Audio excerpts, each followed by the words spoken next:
¿cómo están? Buenas tardes a todas y a todos.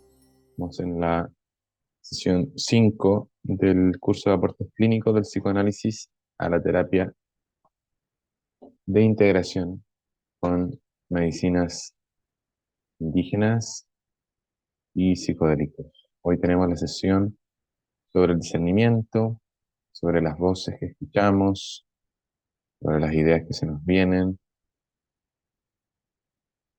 y vamos a poner en paralelo a conversar las ideas de San Agustín de Hipona en torno al discernimiento de San Ignacio de Loyola y de Ronald Perben, un psicoanalista del siglo pasado, uno de los pioneros de el psicoanálisis relacional e intersubjetivo.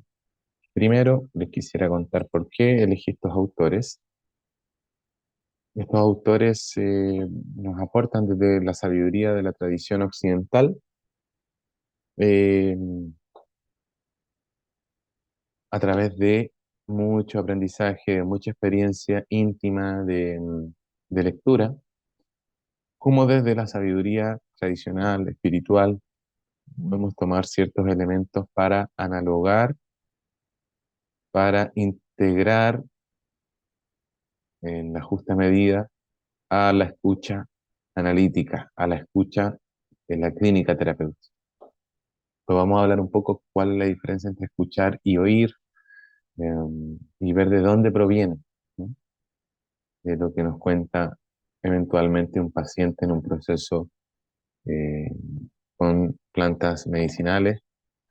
eh, y bueno, primero contarles en primera instancia eh, que la clave de las sabidurías espirituales, de la sabiduría sapiencial, es la intelección pura, o en otras palabras, el discernimiento. Para las tradiciones espirituales, discernir es sinónimo de separar. Es- ¿Y separar qué? Lo real de lo ilusorio, lo eterno con lo temporal, lo necesario con lo posible, el Atma y el Maya, podríamos decir, eh, a Dios y el diablo. Es la distinción entre el bien y el mal para San Ignacio. Entonces, en este proceso de acompañar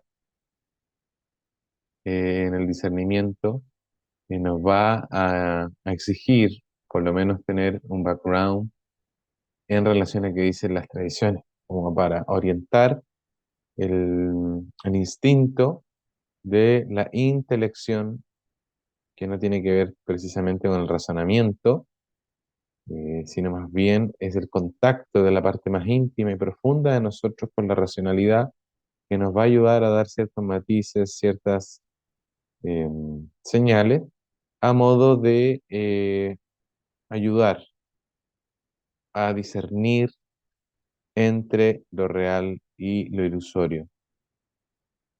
O, en términos más psicoanalíticos, de dónde viene, ¿no? ¿Cuál es el origen de este impulso o de esta creencia o de esta voz? Voy a compartir primeramente algunas citas que encontré para que reflexionemos. Vamos a pensar clínicamente, vamos a pensar psicoanalíticamente. No es una clase de teología ni de psicología de las religiones, sino como de enseñanzas tradicionales, como de la sabiduría, por ejemplo, de estos santos judeocristianos, podemos extraer, ¿no? Ciertos indicadores, ciertas gotas de sabiduría para el trabajo de la integración de experiencias transpersonales. ¿Por qué lo digo y por qué tomo sabios de la tradición occidental hoy y no de Oriente, por ejemplo? Porque bueno, me imagino que todos nosotros trabajamos con personas que tienen raíces y filiaciones de orden occidental. San Mateo dice lo siguiente: al atardecer dices, va a ser buen tiempo porque el cielo tiene un rojo de fuego. Y a la mañana, hoy habrá tormenta, porque el cielo tiene un rojo sombrío. Con que sabéis discernir el aspecto del cielo y no podéis discernir las señales de los tiempos. Este ejemplo se ocupa usualmente en las clases de discernimiento espiritual. Eh, Se toma, por supuesto, en la etimología latina, ¿no? Que viene del griego, diúdico, de un verbo que se traduce para juzgar en definitiva, eh, y se traduce por, en el fondo, poder distinguir, ¿no? Decidir, discernir, son como sinónimos. Más adelante, en San Mateo 16, 17, en un momento Jesús le dijo a Pedro, ¿no?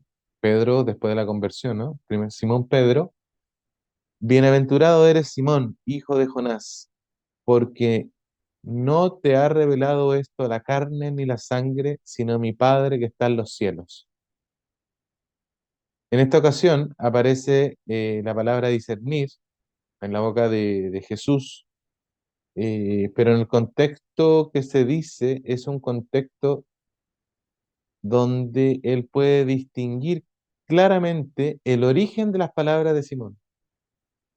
Vale decir, Cristo identifica la causa, la sustancia, se las reveló el Padre, que está en los cielos.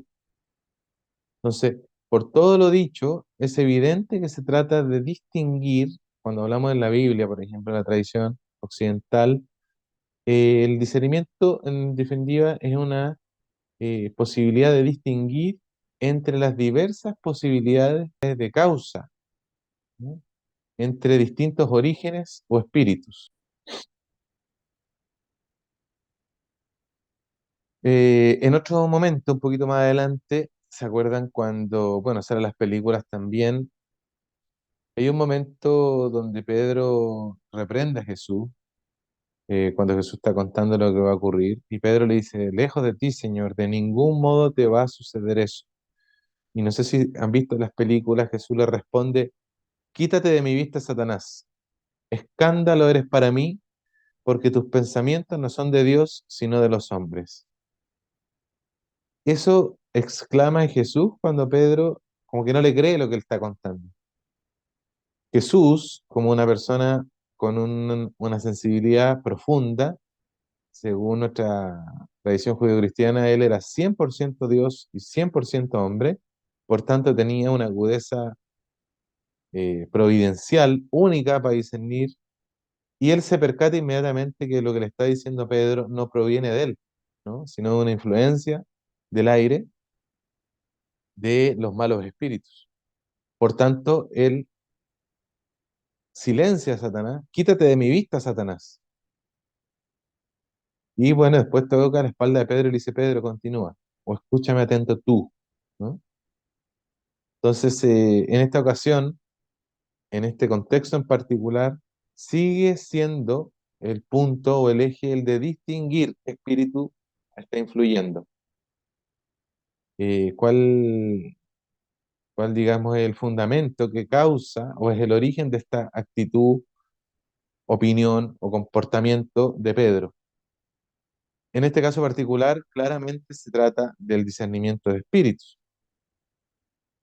Dicho lo anterior, nos vamos a ir acercando un poco a lo que propone esta sesión, ¿no? Que es mencionar un poco los aportes de San Agustín de Hipona, sobre todo del libro Confesiones, cuando él se convierte, eh, y después de San Ignacio, y después vamos a ver un poquito a Ronald Ferben, un psicoanalista.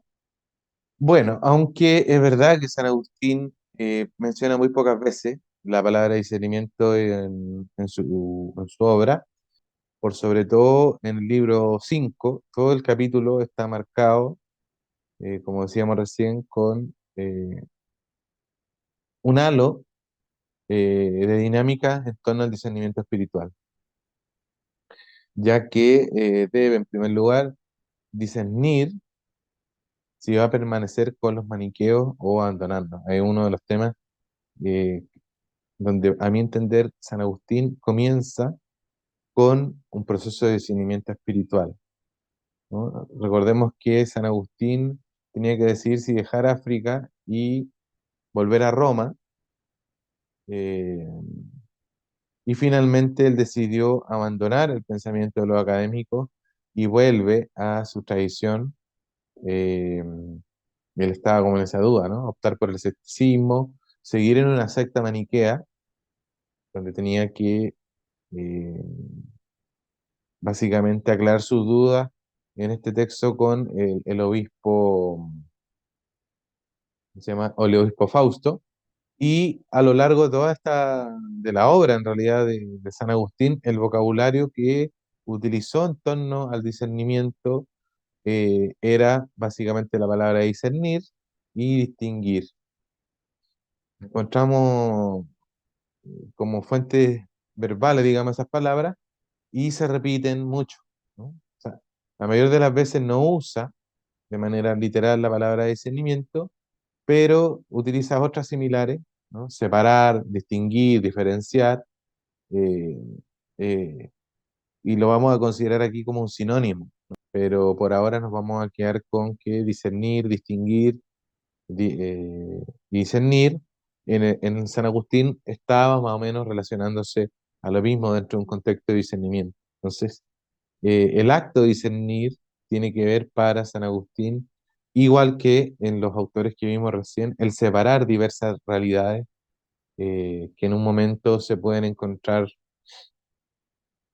eh, confusas, ¿no? Como que están revueltas. Entonces, por lo que propone San Agustín en su literatura es el acto de ordenar y determinar qué realidad es qué cosa, para poder ver con claridad y propone algunas etapas que vamos a revisar. Entonces, en un segundo lugar, se relaciona con la posibilidad de diferenciar, ¿no? Y, por decirlo de algún modo, ver con claridad y diferenciar dos o más realidades. Ya, ese es otro punto interesante. Puede un mismo fenómeno no solamente tener dos cualidades, sino que puede tener más realidades, puede tener varias capas de entendimiento. Eh, Estoy un poco así porque estoy tratando de ser lo más sucinto y simple. Dicho en términos entonces más concretos, discernir para Agustín es distinguir. Entonces, les voy a compartir el libro Confesiones ahí en los archivos para que puedan revisar en torno a cómo él, en el capítulo 5 en el libro 5 para él el discernimiento es un proceso de diferenciación, ¿no? De separar la verdad, ¿no? Los distintos elementos que pueden tener a veces solo la experiencia de verdad. O sea, cómo también puede haber un paralelismo hasta cierto punto, guardando las proporciones, con la individuación junguiana. El proceso de individuación es justamente ir separando, ir separándome de las creencias familiares, de las ideas familiares, pero no para abandonarlos, sino para encontrar mi propia verdad, porque recordemos que hay una constante en todos los padres de la iglesia y en toda la sabiduría sapiencial, que siempre, ojo con esto, el discernimiento, si bien es cierto en términos metafísicos, significa distinguir o separar lo real de lo ilusorio, siempre va acompañado el discernimiento a modo de complemento y de operatividad con la concentración. Y la concentración une, es decir, separo para tomar conciencia de las cosas que son distintas, pero no se me puede olvidar que son parte de una totalidad. Y eso significa tomar conciencia de lo absoluto, ¿no? De la experiencia completa. Por eso el axioma de la sabiduría sapiencial es distinguir sin separar y unir sin mezclar. Eso es como un axioma eterno que vamos a encontrar en toda la metafísica tradicional, ¿no? De todas las escuelas espirituales. Entonces, vamos a decir que el acto de discernir tiene que ver con el separar las distintas o diversas realidades que en un momento pueden estar convergiendo en una situación en particular. Entonces, justamente Agustín en el libro quinto dice que el discernimiento es un proceso de diferenciar y separar, ¿no? Entre la verdad y cuáles son menos verdad, o incluso distinguir, ¿no? Cuál son cosas que parecen verdad, pero en realidad son pura apariencia de verdad. Y Agustín dice que la forma es justamente a través de un proceso de discernimiento espiritual que requiere de elocuencia para poder distinguir. Él justamente empieza a aproximarse acá cuando habla de el líder, el obispo maniqueo Fausto, ¿no? De una secta que él perteneció. Eh, Dicen los estudiosos que Fausto, del grupo de los maniqueos, era una persona tremendamente inteligente y seductora, atractiva, pero para San Agustín, esta persona tenía algo en particular que a él le hacía no confiarse del todo. Y en esta secta, cuando los maniqueos, al invitarlo, Agustín al ingresar, ellos le prometían enseñar la verdad y sin embargo, había muchas cosas o muchas dudas que a él lo saltaron y veía cierta cualidad de oscuridad en algunos de los razonamientos, no solo incongruencia, sino que algo le faltaba y incluso él dice que no se cuidó tanto, no fue tan con tanta protección, no fue predeterminado, sino que fue, digamos, a encontrarse y fue incluso hasta encantado por la cualidad intelectual de este hombre, pero había algo que no le tincó. Y él dice, ni me cuidaba tanto de la calidad del plato del lenguaje, cuanto de las viandas de ciencia que en él me servía aquel tan renombrado Fausto. Ya había llegado a Cartago uno de los obispos maniqueos, por nombre Fausto, de gran lazo con el demonio, en el que caían muchas por el encanto seductor de su elocuencia, la cual, aunque yo también ensalzaba, le tomaba el sabor, digamos, se dejaba encantar hasta cierto punto. Sin embargo, pude distinguir la verdad de la mentira, ¿no? Las cosas que me eran útiles y cuáles no. Entonces solo se quedaba con las cosas instrumentales que a él le interesaban saber, pero nos dice Agustín acá que el discernimiento nos sirve, por tanto, para no quedarnos en apariencias vacías, ni en decisiones sin contenidos o en procedimientos equivocados. Por eso San Agustín en su obra, por sobre todo en Confesiones, él dice o cuenta, digamos, un ejemplo metafórico de los dos amores que se edifican en las dos ciudades. En primera línea, alude que el amor a sí mismo tiene que ver con el amor a, eh, a la materia, digamos, a la materia, a Babilonia, y hasta cierto punto ese ensimismamiento nos lleva a despreciar la realidad trascendente o el desprecio a Dios. Y por otro lado estaba el amor a Dios, ¿no? Hasta cierto punto, llevado a su extremo, nos podía llevar al desprecio del sí mismo. Entonces, este pensamiento que expresa San Agustín eh, bastante tiempo antes, ¿no? En Erratio, cuando él habla en el Salmo 64 de estos dos amores en torno a la decisión que tenía que tomar su espíritu para discernir, separar o distinguir cuál era su pertenencia, a dónde él quería comenzar y vivir su vida. Y él se vio en su entendimiento en tener que elegir entre estos dos amores, que para él eran incompatibles, ¿no?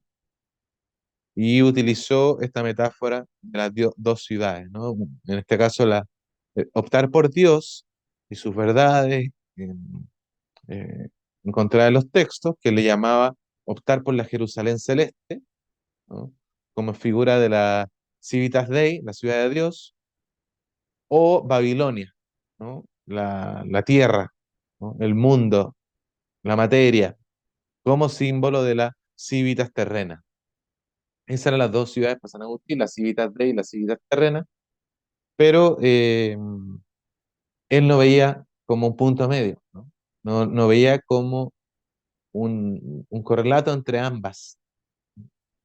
Entonces optó en su conversión, tal vez fue impulsado por haber llevado una vida tan profana tanto tiempo, a pasarse a la otra polaridad, ¿no?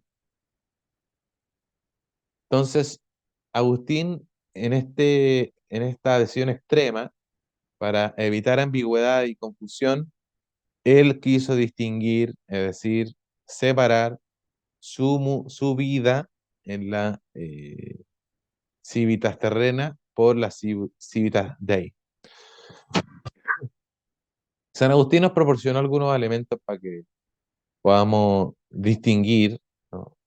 Y separar si este amor que estamos siguiendo es a la verdad, es decir, a lo que nos va a ser bien y útil, o a la mentira, es decir, es un cuento que nos estamos contando por caprichos, por narcisismo, por necesidades compensatorias, que se han disfrazado con un halo de verdad, pero que en realidad no nos van a llevar a ninguna parte. Entonces San Agustín se percata de que no puede hacer una distinción o discernimiento a partir de elementos externos. Ese es un punto importante. No se puede dejar llevar solo por la apariencia y por lo que le dictamina su su razón sola, sin corazón profundo, que eso sería el intelecto, ¿no? La, el razonamiento más profundo conectado con la parte más honda del alma. Entonces, San Agustín de a poco va refinando y se va percatando de que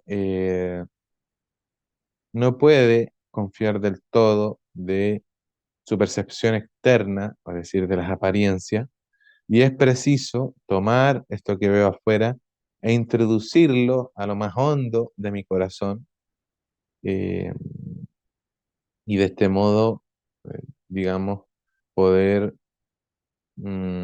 sopesar si esto que estoy haciendo o estas obras que hace esta persona, que puede ser muy admirable, eh, si en ello hay amor o amor real, digamos, a la entrega, o jactancia, arrogancia, orgullo. Porque si fuera por eso, si por temas más psicodinámicos, llevándolo a mi interpretación, no serían una obra de Dios, en el sentido de que lo estoy haciendo simplemente para compensar carencias. Por eso, insisto que en San Agustín los conceptos claves en torno al discernimiento es el aprender a distinguir y separar, discernir para construir una propia vida y tomar decisiones en todos los sentidos, tanto con las amistades, tanto como en la fe, tanto como en la clínica terapéutica, para poder construir, ¿no? Relaciones, para poder construir una fe o una terapéutica sobre fundamentos firmes. Él decía, para construir sobre roca y evitar que cuando vengan las lluvias, es decir, si construyo sobre arena, pueda venir un viento, una tormenta y todo se acabe y se vaya a la ruina. Por eso San Agustín dice ahí en el libro de Confesiones, son muchos los que movidos por la jactancia dan mucho, donan mucho y no buscan en ellos sino la alabanza humana, buscan la gloria popular, llena de viento, pero sin ninguna solidez y estabilidad. Por eso, aquí esto está interesante. La ruta y el marco teórico de una escuela psicoterapéutica va a ser clave para un proceso psicodinámico, porque si no tengo un marco teórico, no tengo donde un soporte sólido de roca para poder, digamos, acompañar, ¿no? Un viaje de discernimiento o de individuación. Y así como para lo psicodinámico necesito una ruta y un marco teórico de una escuela, en términos metafísicos necesito la ruta y el marco del conocimiento de una tradición para el proceso místico y espiritual. Uno me ayuda para el desarrollo psicológico, que va desde la infancia a la adultez psicológica, y otro me ayuda para transitar de la adultez psicológica al desarrollo espiritual. San Agustín, con maestría, señala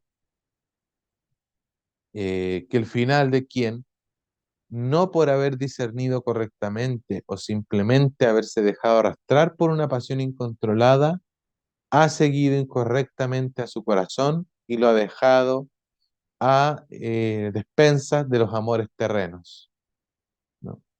Vale decir, San Agustín dice que si uno se deja arrastrar por pasiones incontroladas, sin el sopeso del discernimiento, es decir, sin poder distinguir, voy a transitar por una ruta que me va a llevar hacia la ruina, ¿no? Y hacia el desastre. Por eso San Agustín implícitamente invita a tener cuidado con el ardón, la emoción. Los ardores él se refería a las pasiones desbocadas, ¿no? A las pasiones no reflexionadas, no sopesadas.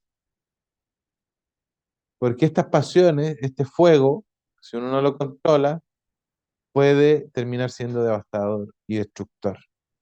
Entonces, el discernimiento también va a tener un matiz, porque lo menciono acá, para distinguir los deseos y muy posiblemente los deseos muchas veces tengan que ver con situaciones inconscientes insatisfechas. Por tanto, la purificación de estos deseos que hoy en día la vamos a encontrar en un trabajo de psicoterapia, van a ayudar a refinar mi discernimiento espiritual. Es decir, voy a poder acceder a verdades trascendentes y profundas siempre y cuando esté higienizada mi antena receptora. O sea, tengo que limpiar la antena satelital. Esa es mi única pega a través del análisis y va a empezar a llegar solita la buena señal. Y lo último, una de las últimas cosas para pasar con San Ignacio es para San Agustín la humildad. O sea, no solo separar, distinguir, sopesar el sopeso de, de los deseos, la purificación de los deseos. Por último era la humildad. Por eso San Agustín decía que para emprender un camino de discernimiento es preciso de comenzar a actuar humildemente y bueno, él menciona la parábola del fariseo, cuando el fariseo sube al templo a orar, pero hizo de su prédica, digamos, una autoalabanza. Es decir, quiso convertir a Dios en su deudor, se atribuía a sí mismo los méritos y juzgaba con mucha dureza a los demás. Ciertamente San Agustín quería mencionar, cuando da como ejemplo esta parábola, a que este fariseo no escuchaba a los demás. Básicamente se escuchaba a sí mismo y posiblemente tampoco escuchaba a Dios. Es decir, había hecho su oración y su vida como un monólogo, ¿no? Influenciado o inflado por la soberbia. Este fariseo no era capaz de reconocer sus debilidades, no era capaz de reconocer sus heridas, es decir, vivía en un discurso, pero muy poco sentido, muy poco conectado con la sensibilidad y la humildad. Entonces este fariseo no fue capaz de hacer un discernimiento verdadero, sino que solo racionalizaba motivos para justificar su conducta. Y básicamente lo que San Agustín pensaba es que este fariseo necesitaba hacer un discernimiento verdadero, de poner de su actitud necia y reconocer con verdad y humildad sus propios errores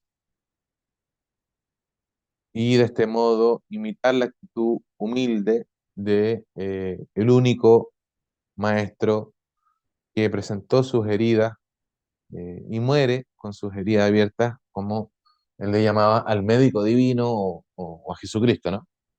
Entonces, es preciso transformarse y reconocer nuestras propias limitaciones y de esta manera presentarnos ante la cura. Para San Agustín, presentarnos ante Dios y para un paciente presentarnos ante un proceso de toma de planta o de psicodélico. Me debo presentar humilde, me debo presentar receptivo. En el caso, como les decía, de San Agustín, me debo representar con la humildad y las heridas abiertas, tal como Cristo. Ante un proceso analítico me debo presentar con mis heridas, con una solicitud verdadera, y ante un proceso de medicina también debo presentarme humilde y con la capacidad de apertura. Entonces vamos viendo cómo el proceso de discernimiento tiene que ver también con una entrega, con una salida de mi subjetividad y ponerla en las manos de algo más grande, de un sabio, como vimos en la sesión pasada, de un analista, o para un místico en las manos de Dios, ¿no? Y esto nos va a ir capacitando y nos va a ir recordando de que el discernimiento no se trata de llenarse de razonamiento de- o de cavilaciones intelectuales bien sofisticadas, sino más bien es un acto de escuchar, vamos a ver después esto con la escucha analítica, y poco a poco ir pidiendo, ir agradeciendo, pedir la gracia, e ir acogiendo lo que se va develando paulatinamente. Eso es lo que se utiliza la tradición en el proceso de conversión, ¿no? Porque las alternativas y decisiones tomadas al final, como de todo proceso espiritual, van a estar marcadas y lastradas por los motivos y las intenciones eh, que son propias del proceso en sí y no tanto con mi subjetividad. Es decir, el proceso nos va a hacer coincidir con la voluntad de Dios. Por tanto, la purificación de los ojos del corazón va a ayudar a percibir con mayor voluntad, con mayor claridad los designios de Dios. Y la purificación de los ojos del corazón requiere de humildad y de entrega. Por eso los procesos de conversión hacia la fe o los procesos de curación psicológica requieren de irnos liberando de los puntos ciegos, de las situaciones que se repiten, de los patrones, ¿no? De las repeticiones, que impiden que podamos seguir el camino de la salud, de la sanidad, de la verdad, de Cristo como quiera. Y esto nos va a llevar, por supuesto, a la cura. Esto va a ir en dirección hacia la cura. Por tanto, porque es justamente eso, ¿no? Podríamos llamar que este proceso de entrega, de redención humilde hacia el discernimiento, nos va a llevar como un símil de la purgación de los males. Esto nos va a llevar inevitablemente a la sanación de las heridas y en consecuencia esto nos va a fortalecer. ¿Por qué? Porque el mal, ¿no? O el mal en el sentido psicológico y también el mal a nivel espiritual, es justamente porque el diablo, en términos metafísicos, se aprovecha de los puntos ciegos y también el mal, es decir, los daños, lo no elaborado, lo no dicho, que es un mal psicológico, en el sentido porque aparece como repetición, como sombra, como fantasma, al no estar elaborado, por decirlo en términos metafóricos, el diablo se aprovecha de los pecados para apretarnos, ¿no? En la culpa, en el remordimiento, en las repeticiones. Y él, en el caso del analista, puede ser, por ejemplo, la ausencia de terapia personal profunda, o en el caso de los terapeutas, los psicólogos que están acá, la ausencia de terapia personal profunda puede precipitar a fallas o errores innecesarios de la clínica psicoterapéutica. Por ejemplo, el no soportar las propias angustias, el no haberla alojado con un otro, va a imposibilitar que yo pueda alojar la angustia intensa o cuestiones traumáticas de mis pacientes. va a haber una constante, ¿no? O va a haber una tendencia furor curandis o de querer sacarlos pronto de ahí. Y justo ahí los necesito, ¿no? Es ahí donde puedo ayudar.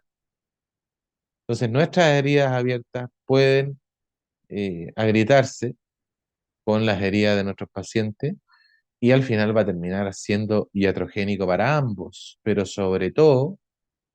eh, sobre todo yo digo a nosotros los terapeutas en el sentido que tenemos una responsabilidad por el rol, se nos exige más por el hecho de que ocupamos un rol con nuestros pacientes.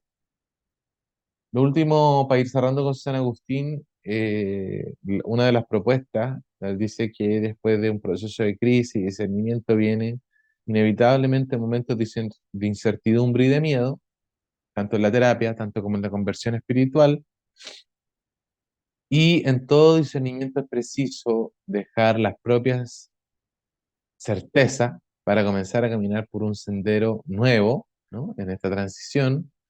Y vamos a decir que en este paso el discernimiento significa entonces saber que la única seguridad está en la fe, la fe en el proceso, si es psicoterapia, o la fe en Dios, si es una conversión, en su gracia y divina e infinita misericordia, y en el caso del análisis o la función trascendente de que el propio vínculo y la buena disposición va a hacer brotar algo nuevo que nos va a ayudar. Por tanto, hay que acompañar un discernimiento espiritual sí o sí, o un discernimiento psicológico con acompañamiento, porque en definitiva cada persona va a sentirse fragilizada y se van a amplificar sus sensibilidades cuando aparezca la incertidumbre en la transición o los miedos, particularmente por elementos afectivos, traumáticos o propios de la psicodinámica. Cuando una persona en un proceso de cambio, de crecimiento, empieza a ver cosas nuevas y en un momento se pregunta, ¿seré yo capaz de afrontar esto? Y ante esta incertidumbre surge el miedo y es posible que este miedo lleve a la inacción, a la pasividad y al no decidirse nunca a dar el paso que Dios le está pidiendo a la persona. Entonces,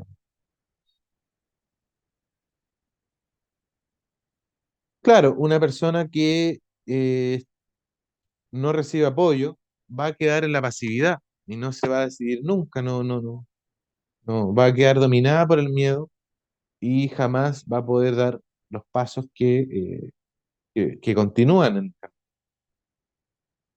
Entonces, si una persona se queda esclava, solita, sin acompañamiento, van a empezar a agrandarse estos fantasmas, los propios miedos y temores, y esto va a llevarlo a la inacción y prácticamente una esclavitud, y eso va después a requerir de un largo y nuevo proceso de liberación interior. Entonces, es un salto de fe que se pide en la terapia, un salto de fe y de confianza en la gracia que se pide en la conversión espiritual.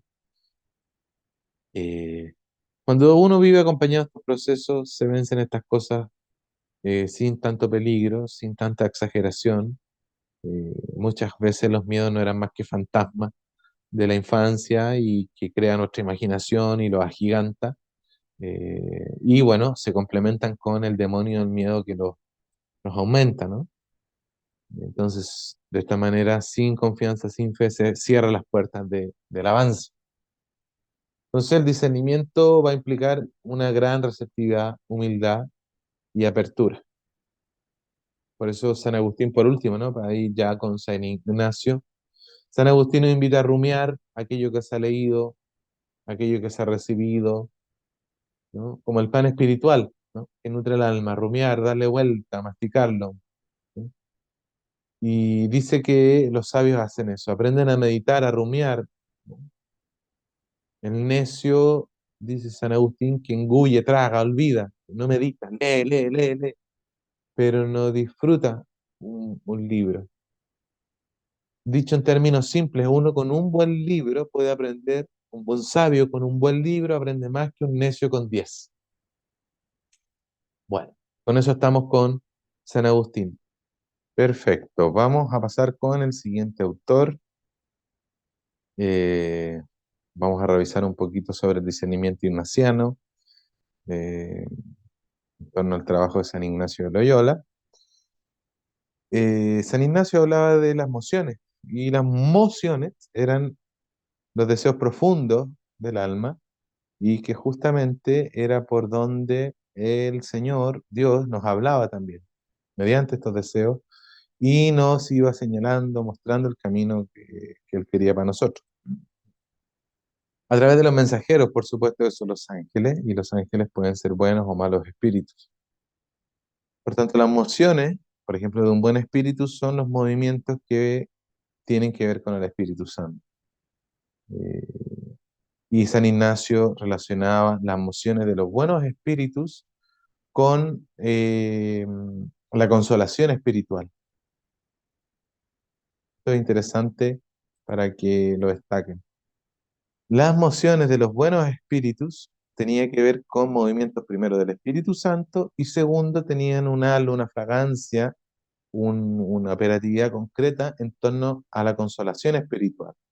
Por eso los psicoterapeutas de índole cristiana trabajan y se invocan, o invocan, perdón, al Espíritu Santo, ¿no? Para que los acompañe con el fin de armonizar y consolar al doliente. San Ignacio decía: llamo consolación cuando el alma es llevada a inflarse en el amor del Creador y del Señor. Así, cuando se lanzan lágrimas motivadas por el amor del Señor, pueden ser curativos, y finalmente cualquier cuestión que tuviera que ver con la consolación, tanto en cuanto la esperanza, la fe, la caridad y todo gozo interno que nos convoque, cosas celestiales, y también que tenga relación con la quietud y la pacificación del alma. Por otro lado, San Ignacio habla también que existen emociones de los malos espíritus, y esta también él la llama tentaciones. Es decir, cuando eran de buenos espíritus eran consolaciones o inspiraciones. Aquí le vamos a llamar, cuando son de los malos espíritus, tentaciones o engaños. O también, esto es muy interesante, muy, muy interesante, porque de alguna manera nos conecta con lo que dijo anteriormente San Agustín, ¿no? A veces son acompañadas estas tentaciones y engaños de los malos espíritus a través de falsas consolaciones, es decir, una especie de ardor fraudulento que lleva lejos de las cosas realmente celestiales, ¿no? Y que ponen en peligro a mediano y largo plazo la liberación, la salvación. Otras veces los movimientos de los malos espíritus producen desolación, cuando en las mociones en torno a la consolación espiritual hablábamos de la consolación, es decir, en las mociones de los buenos espíritus. De los malos espíritus vamos a hablar que hay una eh, generación de desolación, oscuridad del alma, ¿no? O ansiedad. Entonces, la emoción a las cosas bajas y terrenas, ¿no? A la animalidad sin espíritu, a el desenfreno de las pasiones, como decía San Agustín. Pasiones sin cabeza, sin corazón, ¿no? La castidad es la pureza del corazón, dicen todas las tradiciones, no la abstinencia sexual, ¿no? No se reduce, eh, a simplemente la abstinencia, ¿no? Entonces, la desolación o la oscuridad del alma o la ansiedad nos va a poner en frecuencia con situaciones bajas, terrenas, inquietud, agitaciones, tentaciones, que nos va a llevar a perder nuestra vida espiritual, a sentirnos sin esperanza, sin amor, perezosos, tibios, tristes, en fondo separado de la vida, del impulso creador, del creador, ¿no? Separado por el diablo. Es decir, bueno, justamente diablo significa separar, ¿no? Por eso el discernimiento sin la variante de concentración no es discernimiento. El discernimiento que separa y distingue es para volver a unir, no para que quede separado. Eso es diabólico en términos teológicos. Entonces el discernimiento ignaciano, bueno, después se desarrolló todo un método, ¿no? Que nos ayuda a distinguir entre los buenos y los malos espíritus. Tiene que ver más con el discernimiento espiritual, ¿no? Por tanto, el origen de estos movimientos interiores provienen de Dios y también podría provenir por el maligno, que por supuesto en la teología milita en contra de los designios de Dios. Por eso San Ignacio nos dejó algunas reglas de discernimiento para ayudar a navegar sobre los vientos de la consolación y la desolación. Así decía él al dejarnos una especie de tutorial para aclararnos el camino. Entonces, en un segundo tiempo, cuando en el proceso del discernimiento, todo lo anterior, cuando se toma claridad y conocimiento de la experiencia de las consolaciones y las desolaciones, es decir, cuando ya tengo claro que el que me consuela benignamente viene del Espíritu Santo y las falsas consolaciones o desolaciones provienen de otros espíritus, es decir, cuando aprendo a distinguir estas cosas, en este momento uno considera seriamente las diferentes alternativas que se nos presentan. Tomando en cuenta las ventajas relativas del hacer o el no hacer, uno va pidiendo, va masticando, como decía San Agustín, y va pidiendo al cielo y a su propio corazón eh, que nos vaya agudizando la capacidad de poner atención a cuál de estas alternativas nos generan ventaja, ¿no? Y cuál nos causa consuelo y cuál desolación. Un tiempo de agitación espiritual, pero que permite sopesar o comparar. Por lo mismo, es importante aquí llevar un registro, ¿no? Cuando una persona toma un psicodélico o entra en un proceso terapéutico de micro o macrodosis, va a pasar por este segundo tiempo en el discernimiento si esto que me está pasando es verdad o es mentira, esto me hace bien, esto me hace mal. Entonces la persona tiene que saber acá que vamos a pasar por un proceso de agitación y que es necesario, cuando nos venga un poco de taquicardia, ansiedad, para hacer un quiebre. Es decir, no vamos a cambiar sin alguna descarga eléctrica y sin remesones, ¿no? Nunca tan fácil, ¿no? Van a ser movimientos ansiosos o quiebres o transiciones extrañas o de confusión en pos de un cambio. Hay que tener una mirada de proceso. Por eso es importante que el paciente lleve un registro y anote las ideas que se le vengan o las imágenes y los sueños, todo lo que le provoque goce espiritual o lágrimas o desconsuelo, ¿no? Y poder irlo monitoreando con un buen acompañamiento. Tercera etapa, según San Ignacio de Loyola, tendría que ver con el discernimiento o lo que le llama el tercer tiempo, y es el tiempo de la serenidad o tranquilidad. Es decir, el espíritu de la persona, del devoto en términos teológicos o del paciente en términos psicoanalíticos, no se siente ni agitado ni apasionado, sino que dispone de libertad natural y espontánea para optar, conocer, disponer, entender las opciones posibles para servir a la vida.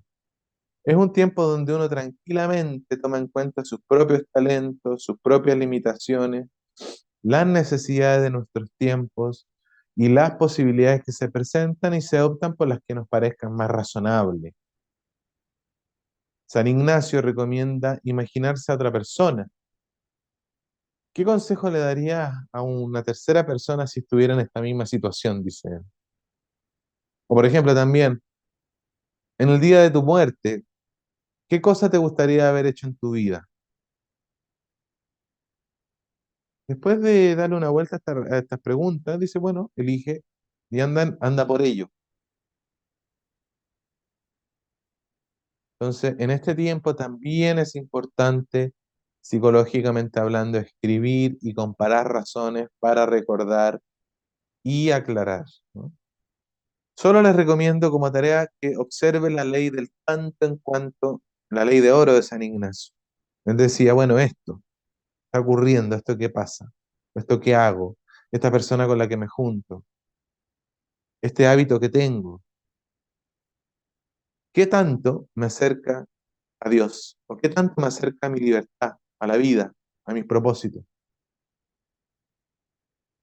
Y yo me debo acercar o alejar en eso, tanto en cuanto esto me lleve o me acerque.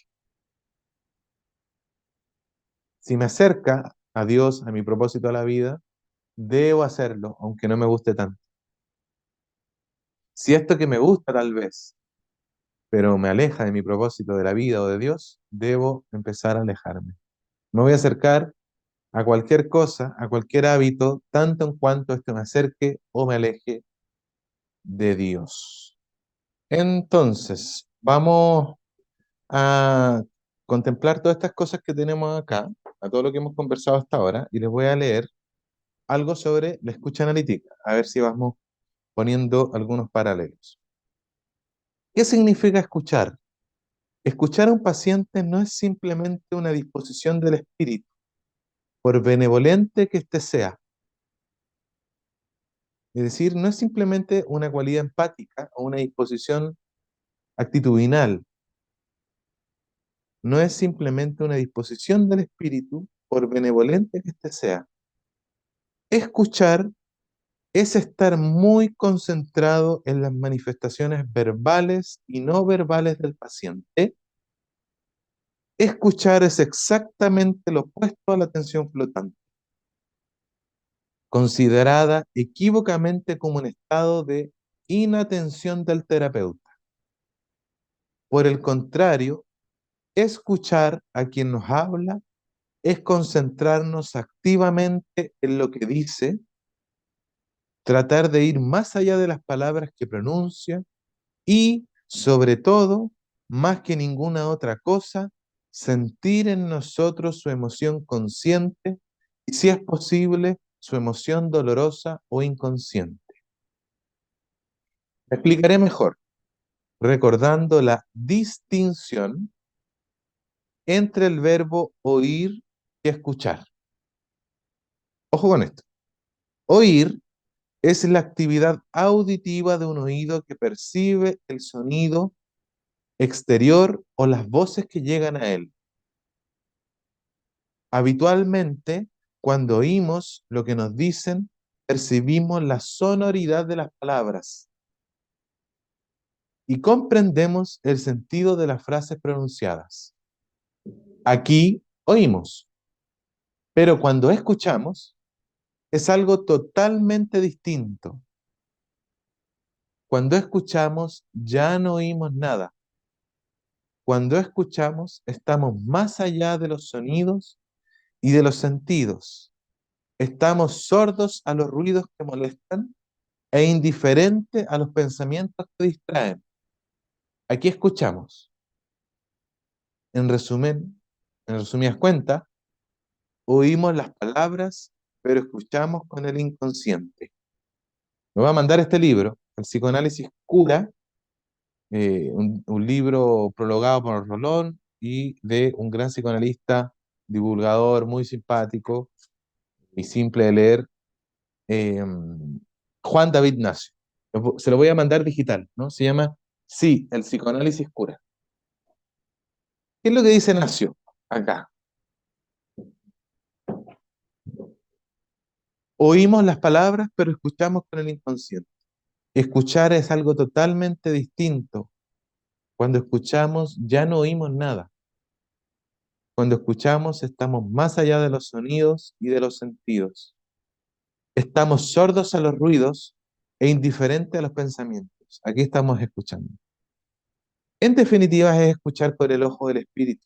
Ese discernimiento entre oír y escuchar es lo que hace el analista. La escucha analítica, por decirlo de otro modo, es la evaluación que se hace de los sonidos la interpretación de los matices y las connotaciones de la calidad y la cualidad de los sonidos con los que el paciente afirma o desmiente algo. Por ejemplo, o cuando ladra un perro, ¿no? Un ladrido de un perro por lo general es un sonido abrupto, áspero, pero sin embargo hay ladridos que pueden variar en relación al tono, al volumen, al ritmo, al contexto, ¿no?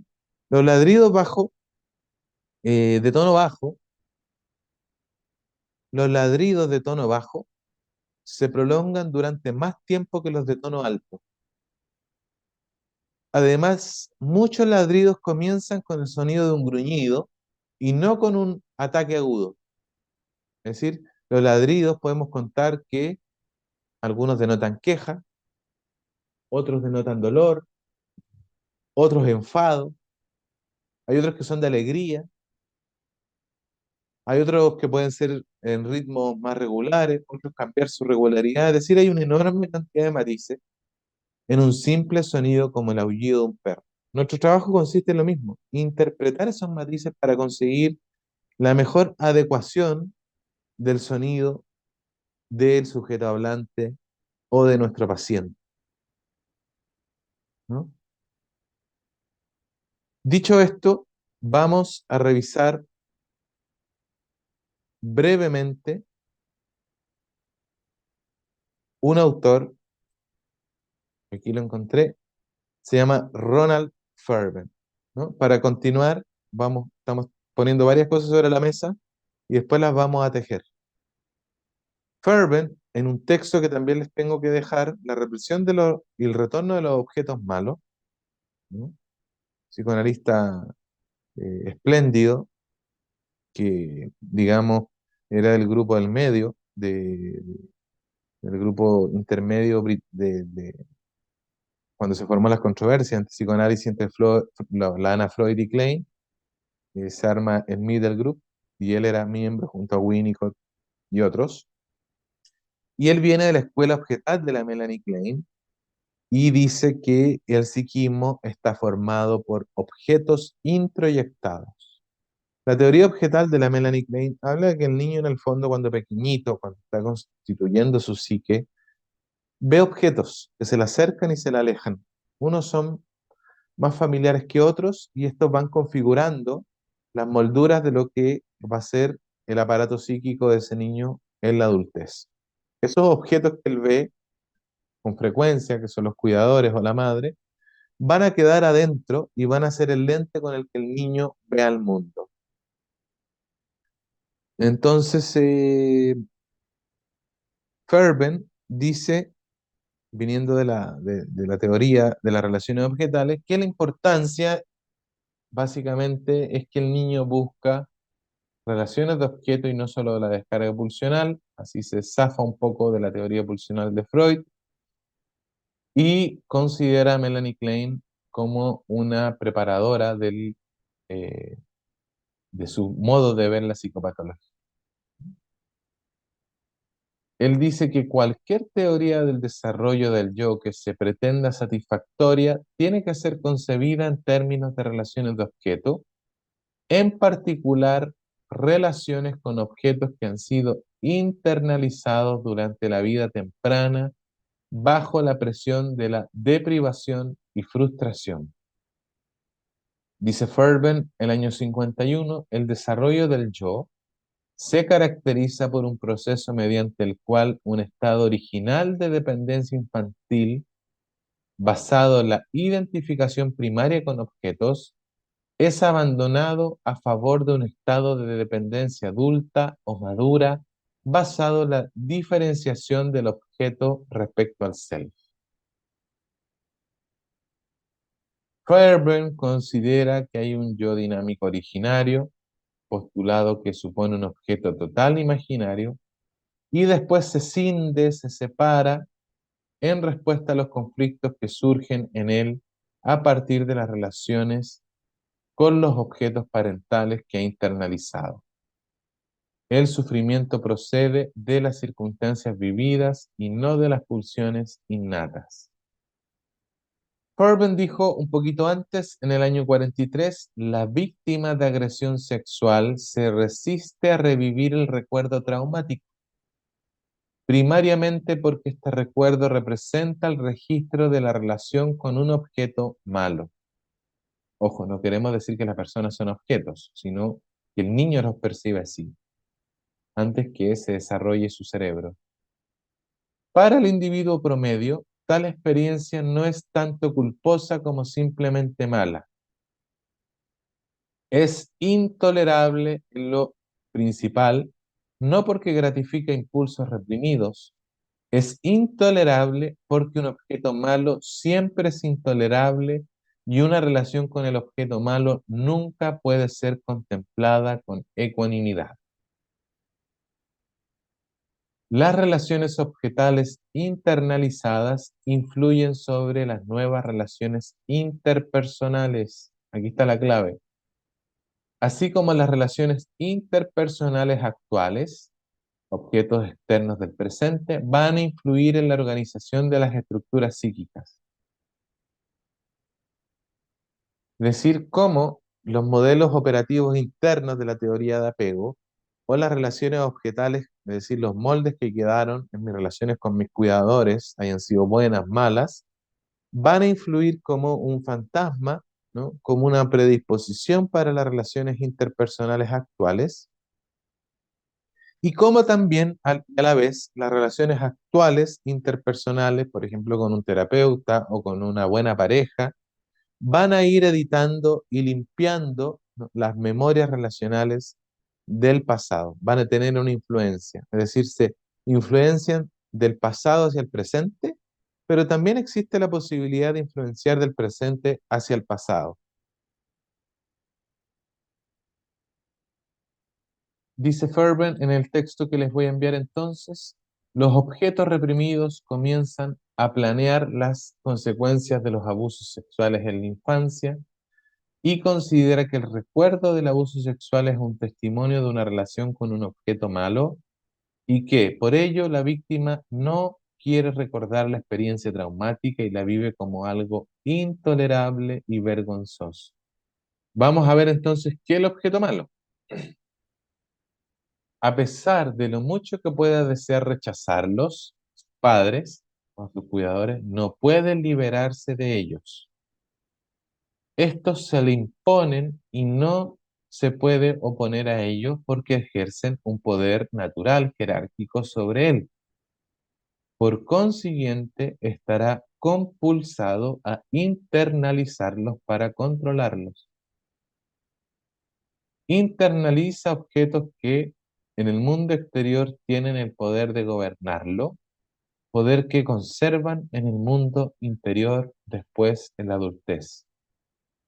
Lo que compulsa al niño a internalizar los objetos malos del ambiente familiar es sobre todo la necesidad que tiene de sus padres, a pesar de lo malo que pueda ser para él, y dado que esta necesidad permanece unida a estos en el inconsciente, no puede desligarse de ellos. Esta misma necesidad es la que les confiere el poder real que tienen sobre él. Es decir, el niño, para poder controlar, ya que no puede controlar a sus padres porque es muy chiquitito, internaliza estas peleas o estas situaciones malas y quedan después adentro operando como una herencia de las memorias familiares, y cuando se cierra el yo del niño, quedan estos objetos malos atacando desde adentro. Dice Ferber, el niño y futuro paciente adulto prefiere ser malo él mismo que tener objetos malos. Y en concordancia tenemos algo de justificación para suponer que una de sus motivaciones al volverse malo es volver a sus objetos buenos. Al volverse malo él está realmente asumiendo la carga de maldad que parece residir en sus objetos. Por estos medios busca expurgarlos de su maldad y, en la medida que tiene éxito al hacerlo, se va recompensando por ese sentido de seguridad que el entorno de objetos buenos confiere de manera tan característica. La seguridad exterior es por ende obtenida por el precio de la seguridad interior y su yo es aquí en adelante dejado a la merced de una banda de persecutores frente a los cuales defensas tienen que ser en primer lugar erigidas apresuradamente y después consolidadas trabajosamente. Bueno, tomados en conjunto, estos diversos fenómenos claramente indican que hubo una escisión, se generó esta escisión del yo y tiene que ser considerada como la más fundamental, ya que la impotencia y el empobrecimiento del yo que señalamos tiene que ver con la pérdida del yo, y es un desastre psicopatológico. Eh, Finalmente, esta persona retraída, esquizoide, está luchando constantemente, con mayor o menor éxito, explorando o explotando todas las técnicas disponibles. Muchos pacientes, ¿no?, que llegan acá y han pasado por muchos tipos de terapias. En esencia, por ende, el estado esquizoide no es una defensa, aunque se puede detectar en él la evidencia de la presencia de defensas.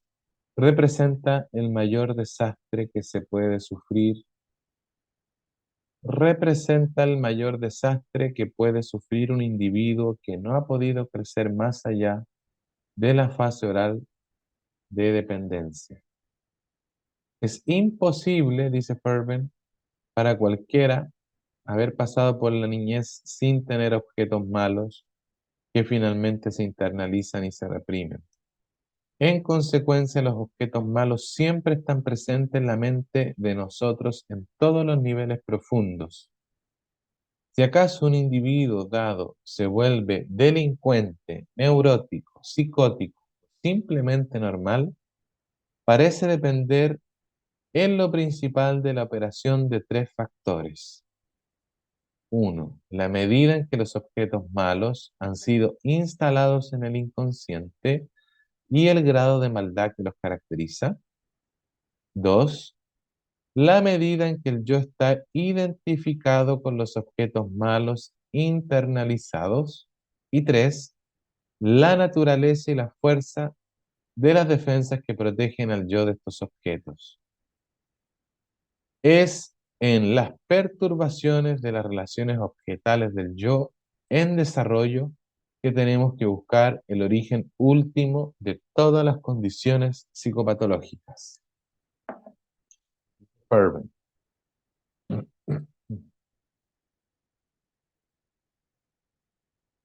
Bueno, y en el trabajo analítico se recomienda el esfuerzo de integrar estos distintos estados del self al yo central,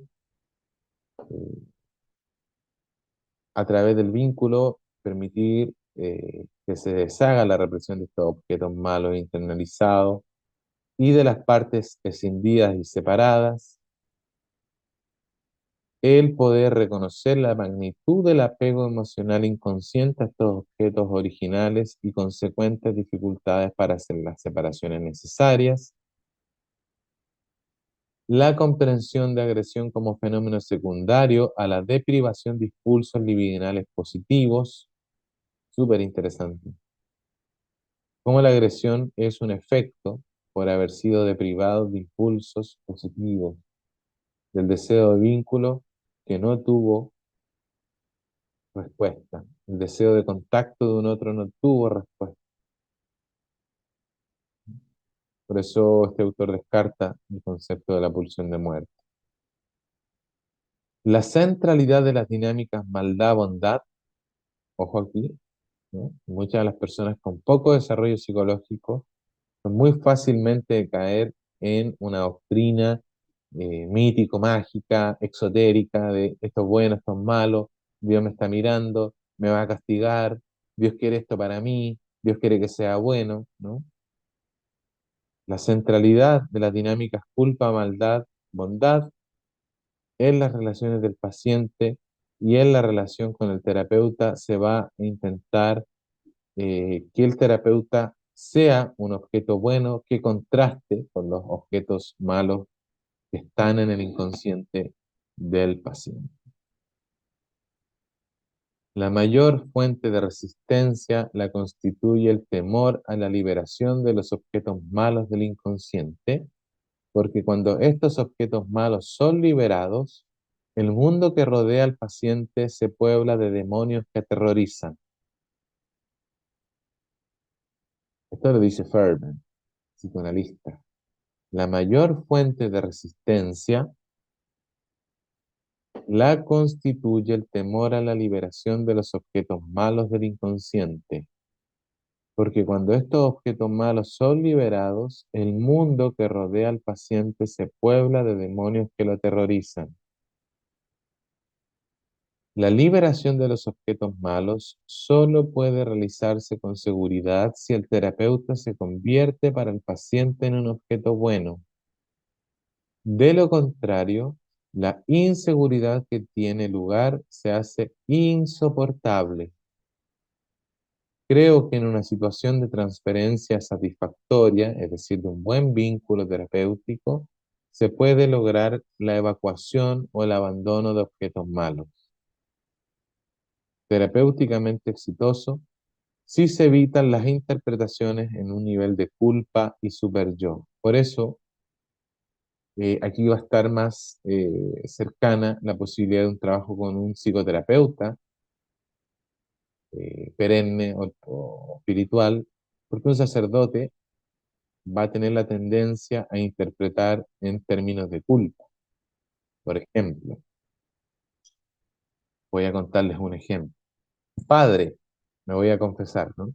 Estoy trabajando eh, en autoconocimiento y sanación y me doy cuenta que siempre reprimí el odio a mi padre por haberme tratado mal, haberme abandonado.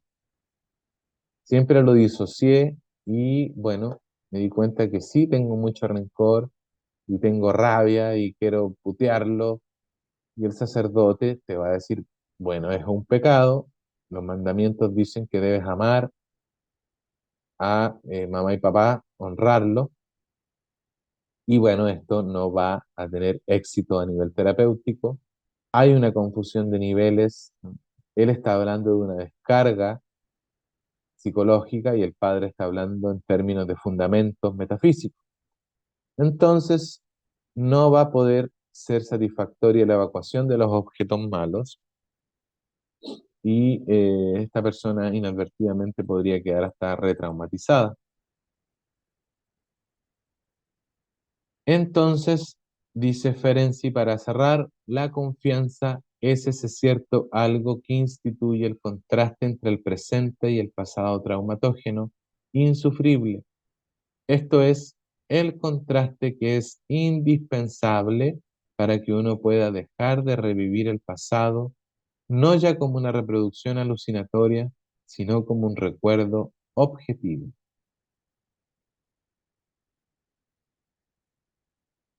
Bueno, aquí tenemos varias cosas importantes en torno a la escucha, ¿no? Lo que hablamos, la escucha analítica del libro de Nacio, em, cómo y desde dónde me siento hacia la escucha. Cuando un paciente relata que tuvo una catarsis y, bueno, evacuó mucha rabia y sintió un ambiente muy raro, muy tóxico, y prendió mucho incienso, y teme que haya sido el diablo, y en realidad puede que esté evacuando, ¿no? Memorias condensadas, emociones beta, y no precisamente sean demonios. Voy a dar el último ejemplo para que no nos pasemos. Hay mucho que deducir, imagino que van como recomendaba San Agustín, a rumiar lo que hemos conversado, ¿no? Después, por supuesto, en el ensayo irán haciendo sus asociaciones. Yo no quiero dar ninguna verdad definitiva, pongo cosas de la mesa para que ustedes reflexionen. Eh, Vamos a hacer un ejemplo hipotético, tomando las cosas que vimos, San Agustín, San Ignacio, la escucha analítica y los objetos malos de Ferber. Tengo dos hermanos de 20 años. Uno vive en el departamento 201 y el otro en el 202, en un edificio en Santiago. 9 de la mañana uno se levanta contento, hace ejercicio, escucha un programa de televisión, ¿no? Pues lees un libro, toma desayuno, sale a estudiar, va a ver a la polola, vuelve, ordena la casa, hace un día al descueve. El otro hermano, a las 9 de la mañana, se levanta y dice, ¿y si me quedo acostado? ¿Mm? ¿Y si me levanto mejor? ¿O si descanso? Aprovecho que tengo libre. Y a la 1 de la tarde dice, pero debería aprovechar para leer. Al final está todo el rato ahí atormentado y peleando con ideas y no hace nada. Ambos tienen la misma genética, ambos tienen la casa libre, ninguno de los dos está con contaminación espiritual. ¿Qué es lo que ocurre? El punto puede ser que la crianza de ambos haya sido distinta. El punto es que ambos tienen que haber internalizado de un modo diferente el ambiente infantil y la atmósfera de sus primeros años. Uno está lleno de objetos malos que lo critican. ¿Para qué te vas a levantar? Y aprovecha a descansar. Y después aparece otra voz que dice, deberías levantarte a hacer ejercicio. Deberías aprovechar el día e ir a ver a tus tíos, a tus primos. Deberías aprovechar el día para leer. Se levanta para leer. Después otra voz le dice, deberías aprovechar el día para no leer, para descansar. Y al final está atormentado y prende incienso a palo santo y cree que hay malos espíritus atacándolo.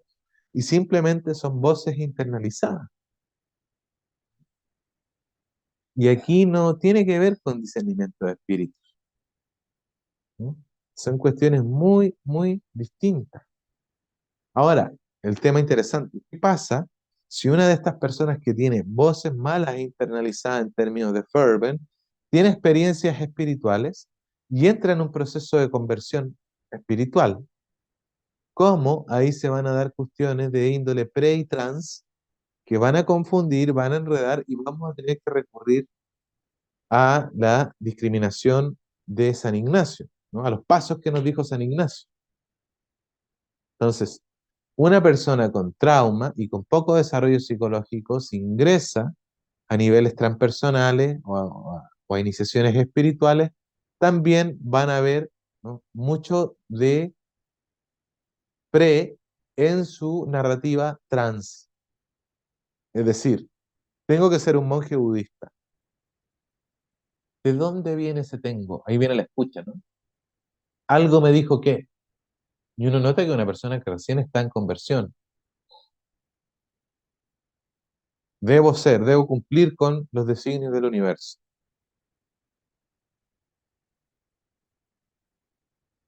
Un analista dice, ¿cuánto, por ejemplo, de acá habrá de una necesidad de reconocimiento, por ejemplo, de ser visto, aprobado, consagrado por la autoridad paterna? Estoy inventando, ¿no? Entonces, mucho que reflexionar, muchas vueltas que darle. Les voy a dejar el texto de Nació el libro, El psicoanálisis sí cura, un bestseller bien cortito.